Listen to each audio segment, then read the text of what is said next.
kingdom of the air, Sproutlyn and the circuit of sovereignty.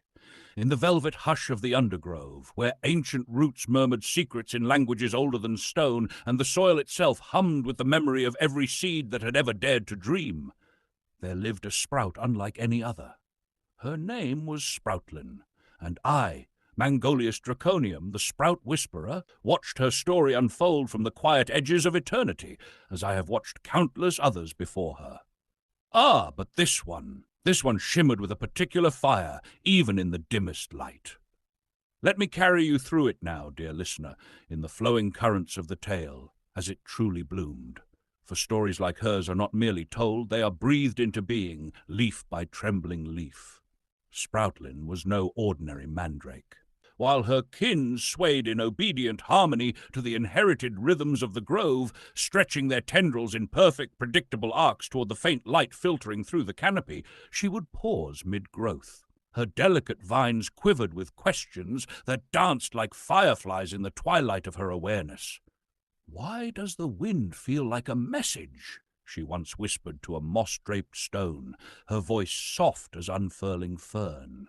The stone, of course, offered only silence, yet something deep within her soil stirred in reply. A spark, faint but insistent, like the first green shoot piercing winter frost. Her earliest days drifted through what I have come to call the outer provinces of consciousness, a vast unmarked realm known to every soul before it awakens, though no map has ever charted its weary borders. It was a flat and echoing place, painted in shades of perpetual grey, like a sky forever caught between storm and surrender. Thoughts grew there like brittle weeds, dry and repetitive, tangling underfoot. Every path felt trodden 1,000 times before, every choice echoed with the dull certainty of something already decided. Villages dotted this sombre expanse, each one a mirror of the mind's quieter prisons. There was Should Have Hollow, where the wind carried endless loops of regret through hollowed trunks, whispering, if only, until the very air grew heavy. What if? Crossing sprawled nearby, its paths splintering into infinite forks that twisted back upon themselves, leading nowhere but deeper into exhaustion. At the heart of it all rose the crooked fortress that had claimed her for so long, the Tower of Doubt. Its stones were veined with creeping black vines that pulsed like living veins, and its silhouette clawed at the pale sky like a question never quite answered. Sproutlyn did not recall stepping through its gates, such is the sly nature of these places, but she remembered the weight of living inside them all too well. The air within hung thick with unspoken assumptions, cool and clammy as forgotten rain. Walls lined with warped mirrors stretched endlessly upward, each one reflecting not her true, vibrant form, but cruel distortions. Too small, too late, not ready, not enough. They shimmered with a sickly silver light, mocking her every tentative reach toward the light. At the tower's pinnacle chamber reigned no flesh and blood tyrant, but something far more insidious. A silent sentinel, a pattern woven into the very architecture of thought. I have seen its like in many sprouts, a glowing circuit of ancient runes, pulsing in quiet, merciless rhythm. A Nand gate, they might call it in the languages of logic and lightning, but to Sproutlyn it was simply the endless denial. Not this, not that, not yet. No matter how brightly an idea flickered in her core, the gate would flare and reject it. Creation withered before it could bloom, expression tangled in invisible thorns, possibility simply ceased. And so she circled there, dimming like a lantern low on oil, her leaves curling inward against the chill of perpetual postponement. Then came the night, or what passed for night in that grey dominion, when the tremor stirred not from the stones above, but from the rich, living earth of her own roots. A subtle shift, like the first crack in winter ice. She leaned into it, curious as ever. And then, click! A single realization detonated beneath her awareness, silent as a landmine buried in fertile soil. What if the gate is mine?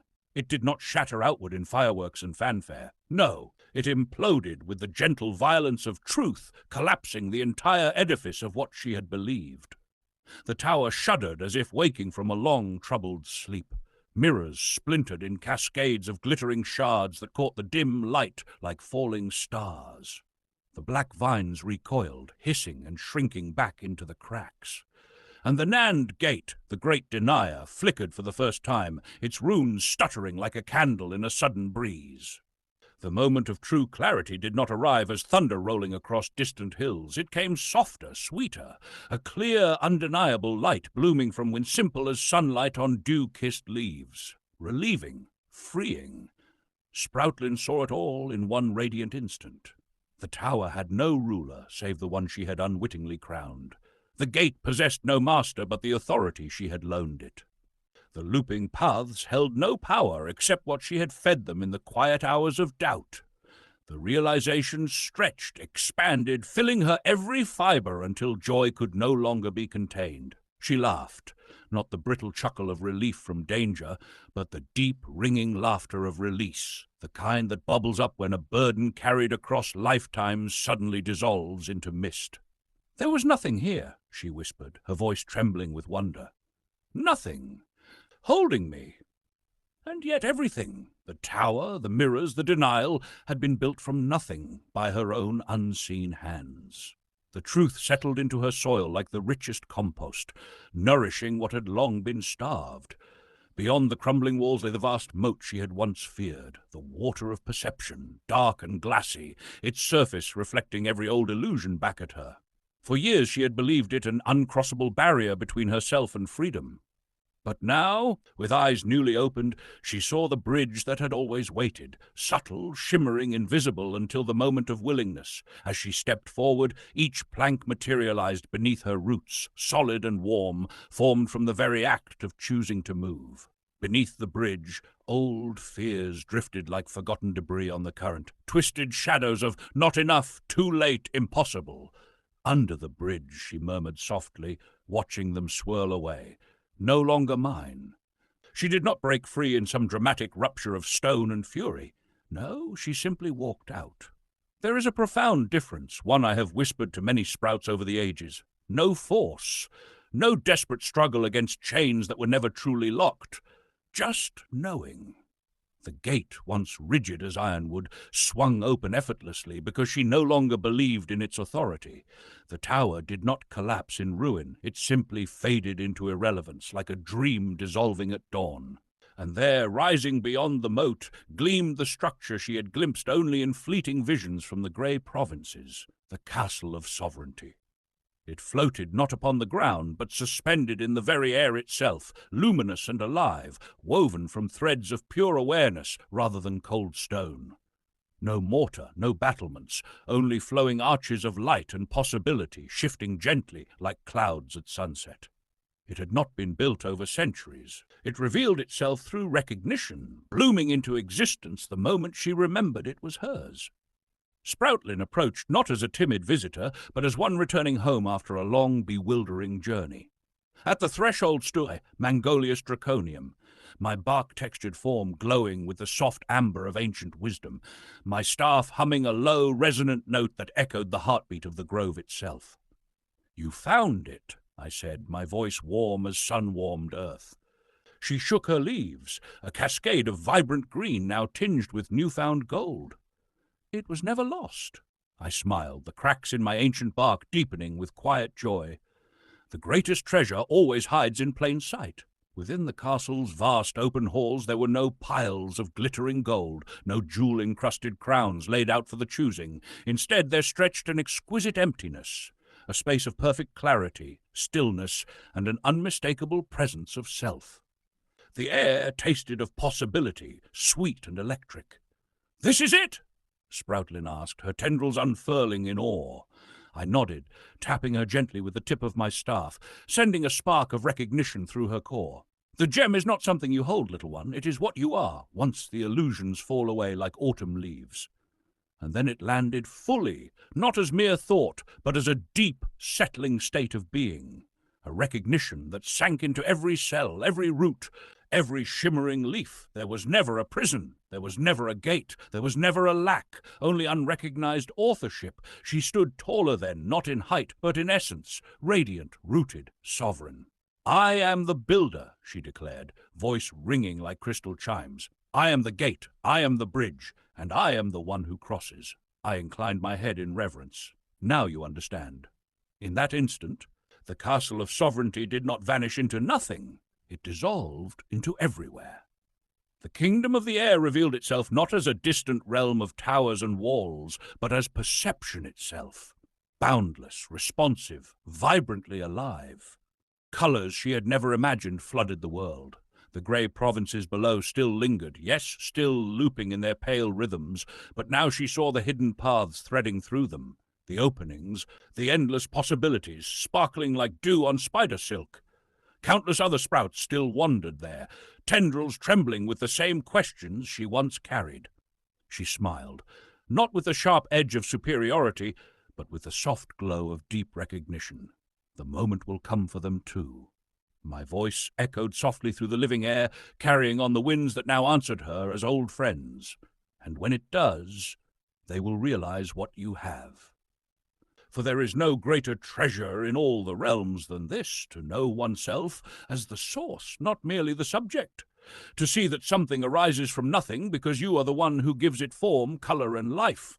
To understand that freedom is not a frantic escape through shattered gates, but a quiet, joyful recognition. The kingdom of the air yields to no walls, no distance, no external decree. It was never land to conquer, never a fortress to storm. It was always and will forever be the kingdom of the air.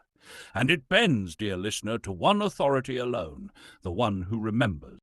Now, reader, you must remember this. Kingdoms of the mind are strange places, where a single moment of recognition can shift entire landscapes. It begins with a whisper, not from any external voice, but from the deepest chambers of your inner palace. Hear your conscious. I am not a visitor here, the inner voice said. I am the sovereign of this realm. Look around with new eyes. Now say to yourself, I see every thought tree that has grown from seeds that I have planted. Every emotional river flowed according to currents I have carved. Every memory mountain had been shaped by my own experiences. The architecture of worry, the monuments to regret, the walls built from limiting beliefs, all of it had been constructed by my own hand, which means it could be rebuilt by that same hand. Now with growing wonder begin to explore your mind domain with the authority of its true ruler. Discover the vast libraries of untapped knowledge, gardens where creativity blooms and where ideas get hammered out into solutions on the anvils of your imagination. In the highest tower of your consciousness, you will find the throne that has always been yours, not a seat of burden, but a place of infinite possibility. From that throne, you are the heir of your mind kingdom. Now in coronation say, I take full ownership of my mind. I am responsible for my thoughts, and my thoughts create my reality. Now, fully crowned, look out over your kingdom and smile.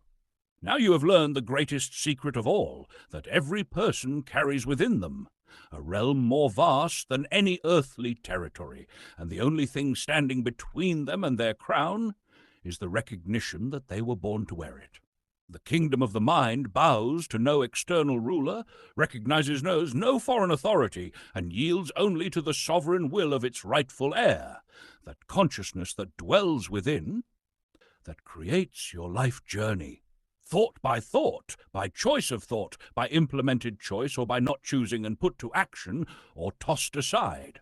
I am my thoughts. I live in my kingdom of thoughts. I rule my thoughts. My thoughts rule my dreams. My thoughts rule my life. I live happily now and ever after. The beginning.